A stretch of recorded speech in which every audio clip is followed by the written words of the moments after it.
हमने हर तस्वीर, कथा और यहां तक टीवी प्रोग्राम में देखा है कि ब्रह्मदेव के 4 सिर हैं।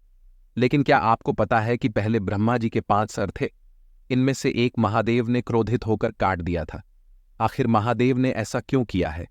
आइए जानते हैं। मगर उससे पहले अगर आपने हमारे चैनल को सब्सक्राइब नहीं किया है तो जरूर करें। तो चलिए कहानी शुरू करते हैं। जब हम त्रिदेवों की बात करते हैं तो हम नाम इस प्रकार लेते हैं: ब्रह्मा, विष्णु, महेश। सबसे पहले ब्रह्मा जी का नाम आता है। ब्रह्मदेव सृष्टि के रचयिता हैं और भगवान विष्णु संचालक है और महेश्वर यानी कि महादेव विध्वंसक हैं। हमने कई कथाओं में ब्रह्मा जी के बारे में सुना है, लेकिन सबसे बड़ा सवाल यह है कि सभी भगवान के मंदिर होते हैं और जहां देखो वहीं मिल जाएंगे, पर भगवान ब्रह्मा जी का मंदिर क्यों नहीं देखे जाते? ईश्वर के विभिन्न रूपों में शैव, वैष्णव, दुर्गा, गणेश और अन्य देवताओं की पूजा बहुत ज्यादा प्रचलन है और जहां तक सभी हिंदू करते हैं, लेकिन हमने कभी भी ब्रह्मा जी के मंदिर देखने को नहीं मिलते हैं। इसका जवाब पुरानी कथाओं में मिलता है कि ऐसा क्यों है। लेकिन पुरानी कथाओं में भी कई तरह के सिद्धांत और कहानी को बताया गया है। हम इनमें से एक सबसे ज्यादा माने जाने वाले सिद्धांत के बारे में बात करेंगे। हिंदू पौराणिक कथाओं में संपूर्ण सृष्टि की रचनाकार ब्रह्मा को कहा जाता है, जिन्होंने अपने शरीर से देवताओं, राक्षसों और मनुष्य और इस धरती पर मौजूद सभी प्राणियों को बनाया है। ऐसा माना जाता है कि ब्रह्मदेव के 4 सिर हैं, जिन्हें चारों वेदों के प्रतीक के तौर पर देखा जाता है। 4 वेद है: ऋग्वेद, सामवेद, यजुर्वेद और अथर्ववेद। शुरू में ब्रह्मा जी के 5 सिर थे, लेकिन महादेव ने एक सिर काट दिया। एक सिद्धांत यह मानता है कि इंसान अक्सर उन्हें देवी देवताओं की पूजा करता है, जो आमतौर पर यह योद्धा होते हैं। अगर आप पूरे भारत में देखेंगे तो आपको माता सरस्वती और ब्रह्मदेव के मंदिर ना के बराबर मिलेंगे।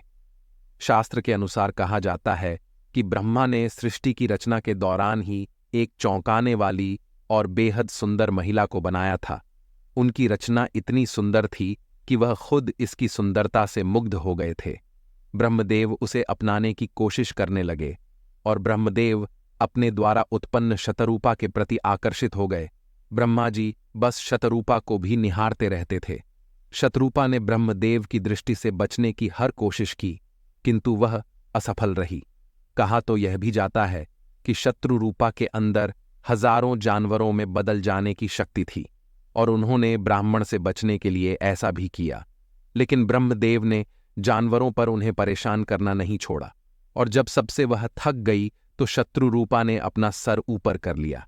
लेकिन ब्रह्मा जी ने अपना एक सिर ऊपर की ओर विकसित कर दिया, जिससे शत्रुरूपा की हर कोशिश नाकाम हो गई। भगवान शिव ब्रह्मदेव की इस हरकत को देख रहे थे। शिव के दृष्टि में शत्रुरूपा ब्रह्म की पुत्री समान थीं, इसलिए उन्हें घोर पाप लगा। इससे क्रोधित होकर शिवजी ने ब्रह्मा का सर काट डाले ताकि शत्रुरूपा को ब्रह्मा जी की कुदृष्टि से बचाया जा सके। इसके अलावा ब्रह्मा जी को श्राप दिया गया। इसलिए मैं शिवा आपको श्राप देता हूं कि आपके द्वारा रचित सृष्टि में आपकी ही पूजा नहीं होगी। इसलिए आप देखते हैं कि आज भी महादेव विष्णु भगवान की पूजा का ही प्रचलन है, जबकि ब्रह्मा जी के लिए ऐसा नहीं किया जाता। धर्म के बुनियादी सिद्धांतों के अनुसार लोलुपता, वासना, लालच आदि को मोक्ष प्राप्ति का अवरोधगत माना गया है। इस तरह का काम करके ब्रह्मा जी ने पूरे मानव जाति के समक्ष एक अनैतिक उदाहरण पेश किया था, जिसके कारण उन्हें शाप मिला था। लेकिन एक बात और है जो कि कहती है कि महादेव ने ब्रह्मदेव का सर झूठ बोलने की वजह से काटा था और सफाई जैसे अथवा तौर पर विजय करने का प्रयास है। अब दोनों का इसी ओर इशारा करती हैं कि ब्रह्मदेव ने अनैतिक कार्य किया और सबके लिए गलत उदाहरण पेश किया, इसलिए महादेव ने यह कठिन कदम उठाया। इससे हम यह सबक मिलता है कि जब सृष्टि के रचयिता ब्रह्मा जी भी संसार के न्याय से नहीं बच पाए तो हम कैसे बचेंगे? इसलिए मनुष्य को सही राह पर चलने की कोशिश करनी चाहिए और सभी अनैतिक कार्यों से बचना चाहिए, क्योंकि जिसमें बनाने की शक्ति है उसमें हमें नष्ट करने की भी शक्ति है। इस वीडियो में इतना ही। अगर आपको वीडियो पसंद आई हो तो इसे लाइक करें, शेयर करें और हमारे चैनल को सब्सक्राइब करना ना भूलें। मिलते हैं आपसे अगले वीडियो में, तब तक के लिए नमस्कार। हर हर महादेव।